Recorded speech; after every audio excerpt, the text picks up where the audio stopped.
Well, hello, welcome again to a reading of the Odyssey Book 3, and the last time I got up to line 141. And this is part of Nestor's reply to Telemachus, and he's relating what happened after the fall of Troy. And we finished off here with the fact that Menelaus and the son of Agamemnon were at variance with each other. They had an eris, a quarrel, and they'd called together late in the evening after the sun had set the host of the Achaeans, who were at this stage bebare otes oino, heavy with wine, and that's where we got up to, and they two of them spoke a word on it, for which reason they had gathered together the host. So, nth atoi, this is this atoi cluster again, indeed. So there, indeed, Menelaus anoge, this is from that verb to bid. So he bid all the Achaeans, mimne skesthai, to call to mind, and it takes a genitive. Mimne skesthai, their return voyage. Ep upon the broad back thalasses of the sea. So this is Menelaus there, wanting them to go off immediately. Agamemnon's a little bit more cautious, but nor, now he ein dane, this is from the verb handano. It's got a funny augment here, it's an irregular form, but it's from handano, to please. So nor was this pleasing pampan at all to Agamemnon. Ulatai ga ra, for, now that, don't forget little particles, so for, accordingly, he wished erukakein, this is an infinitive. You get eruko, this is just a lengthened form of this one, erukakeo, I think, so he wanted to restrain the laon, the host, the people. He wanted to hold them back, th for t, and rexai from resdo, to make holy hecatombs. Resdo's used, verb meaning to do or make, but you almost always used in the sense of sacrificing to the gods, so to make holy hecatombs.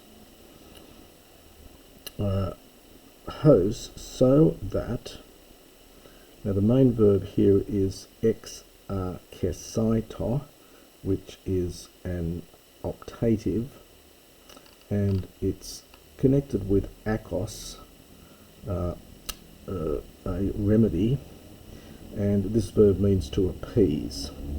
So since, or so that he might appease the Danon colon, the terrible wrath of Athena. The ton goes with the Danon colon. It's almost demonstrative here, that terrible wrath of Athena. Then we have this lovely little trick Homer does. He holds back a key word to the beginning of the next line. It's called enjambment or enjambement. And this word napios he does this quite a few times, the fool. And it's generally used of people who don't really understand what the gods are up to. So he was hoping to appease this terrible wrath of Athena, napios, the fool. He's not going to be able to.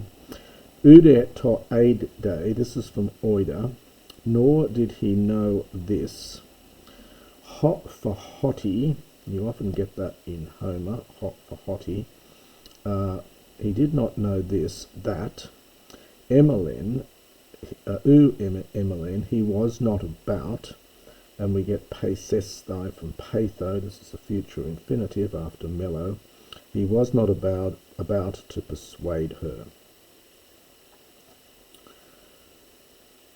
Uga types of theon, trepatai, noos, ion, eontone, for not quickly, not straight away, is the mind, the noos, theon, of the gods who are always, so the gods who always exist or who live forever. Not easily is that mind trepetai, turned, passive here from trepo. So for the mind of the gods who live forever is not so straightforwardly turned, or no, not straight away turned. Hos, tomen kalepoisi amapam. So we get a dual here. So thus, or in this way, now this is a dual, it's going with the participle amebomeno, and the main verb here is hestasan. So thus the two of them stood there. Well, amebomeno, it means to talk back and forth. So exchanging words, talking back and forth with harsh words, dative plural from epos. So thus the two of them were there talking back and forth with harsh words. Hoi, where am I up to here? Hoi de an arusan. Now we've got here this is the well-grieved Achaeans.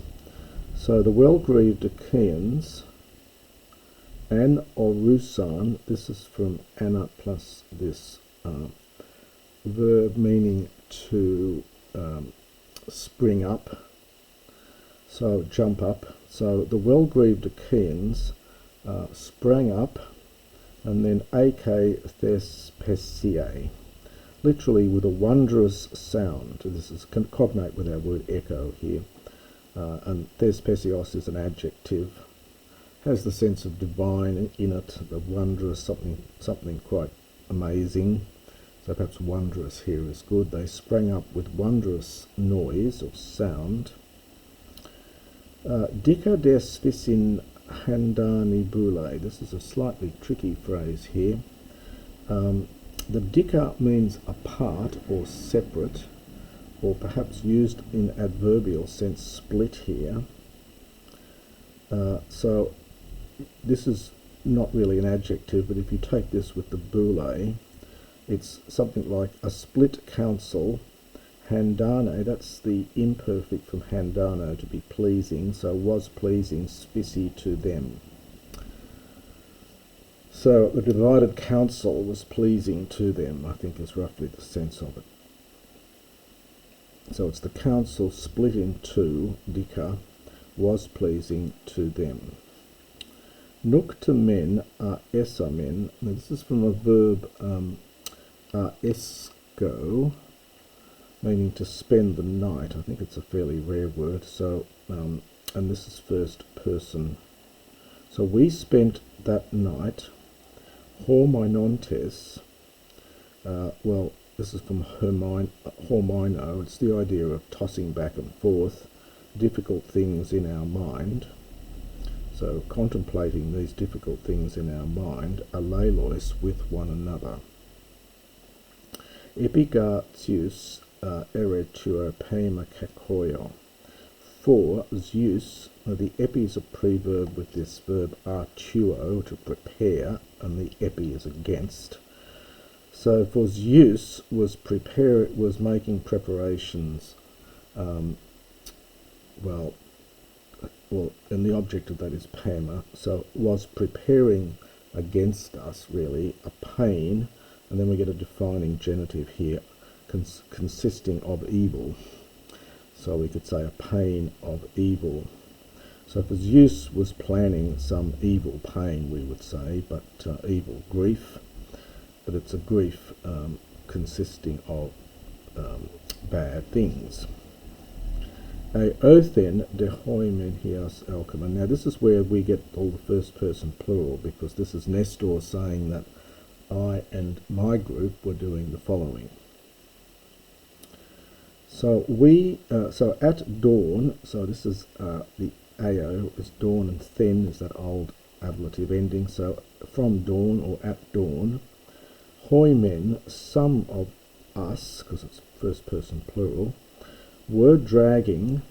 Now this, it looks like it's present, but this could possibly be an imperfect without augment, and hence we're beginning to drag the ne'as, the ships, into the glorious salt, i.e. the salt sea.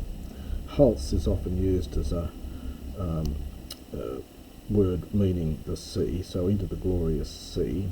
Te and, now en tithemesta, this is from en tithemai here, so we were placing in, so we were putting on board the ship the katamata, all the possessions, neuter plural from katama, and the bathud sonus, the deep girdled women, from bathos and the sone of a girdle or a belt, so the deep girdled women.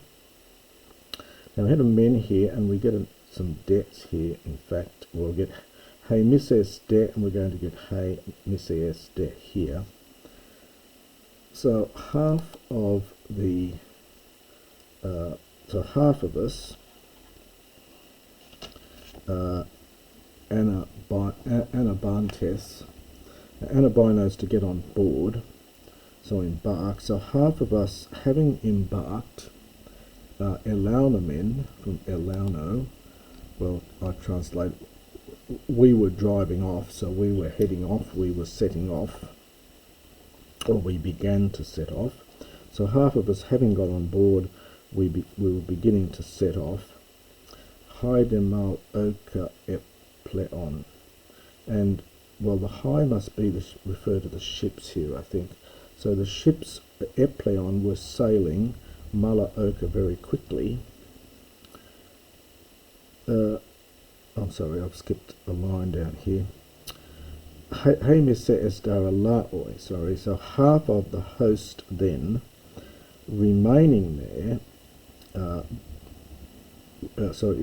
remaining Althi there beside Agamemnon, son of Atreus, shepherd of the people, ere tuonto, were held back.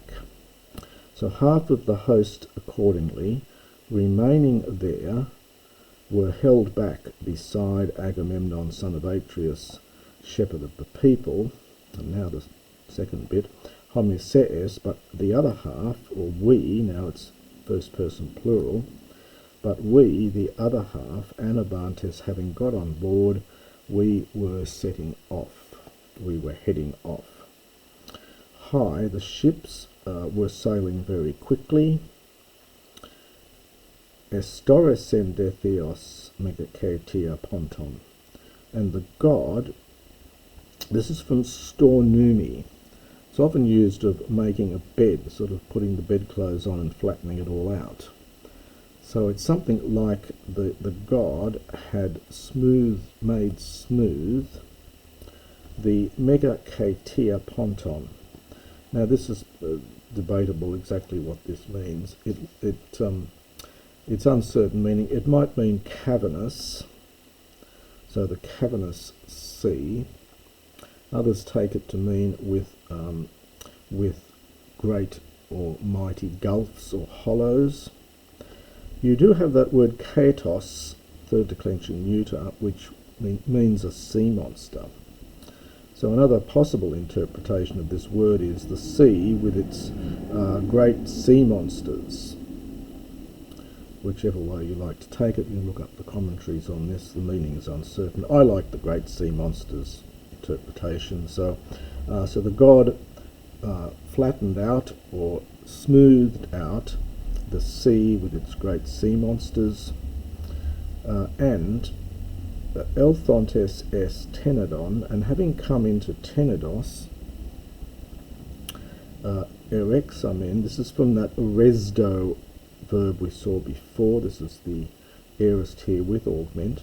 So we sacrificed, we made hera, holy things, so sacrifices, theoisin, to the gods. So when we came to Tenedos, we made sacrifices to the gods. Oi kadi he emenoi, desiring oikadi to go home. This is the oikos, or the oika root, plus the de, to home.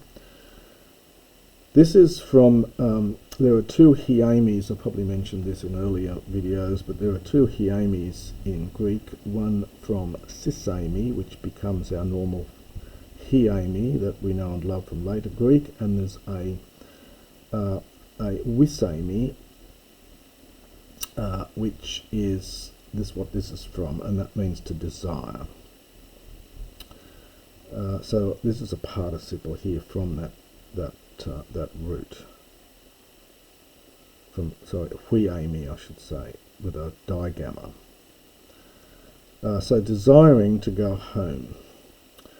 Zeus there, but Zeus not yet made a tie from Maidamai, did he? This is imperfect middle without eps, without augment. So Zeus not yet did plan our return journey, our noston. Maidamai can mean to advise and so on. So Zeus had not yet decided upon or given advice on our return home. And then another one of these lovely enjambments here, sketlios, another one of these clever words that he puts at the beginning here. It's something like the bastard. He's having a go at the cruel one or something like this. So he did not yet devise our return home, the bastard, who orse kakain epi, notice the accent on epi due to on autis. I think the epi has to be a pre-verb, but it's going with this orse se from ornumi. It has to be with that here. So he stirred up, he sent against us, understood, for a second time, eris, strife. So, and it's kakim erin. So he stirred up against us again for a second time, an evil strife.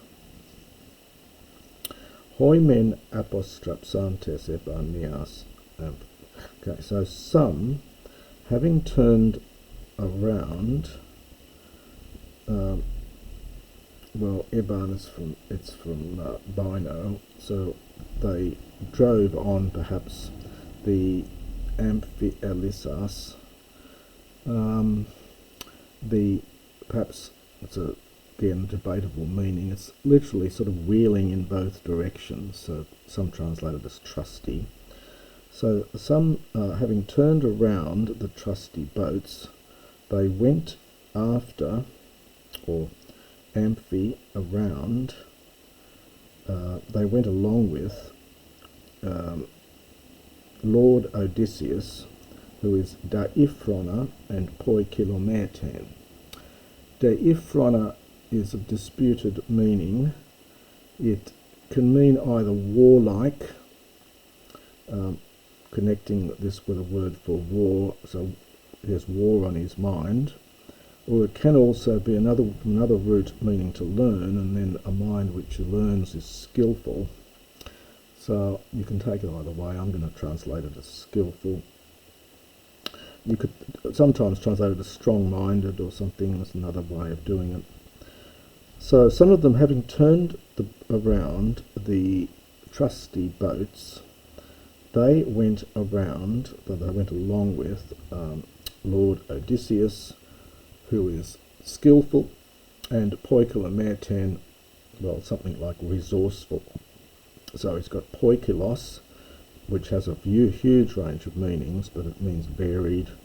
It can mean clever, and the metis of mind, so clever mind, hence resourceful Odysseus. Autis ep atrede Agamemnoni era ferontes. Autis then, perhaps ferontes. Now this is an idiom. Ferontes era means doing a favour to. This era is only used in this expression. The sense of it is doing something agreeable to. So it's doing a favour to Agamemnon, son of Atreus. But I, along with all or the gathered ships who were following me, Fugon, imperfect, I began to flee. Since, they're getting these imperfects here, gignosce without augment, since I realised, literally I was knowing, hot for haughty, that day indeed the daimon, the god, Medetor, again imperfect without augment, was devising caca evil things. And the son of Tydeus, descended from Ares, Fuge, was escaping, and he was stirring up encouraging his comrades. And that is the next section of Book 3.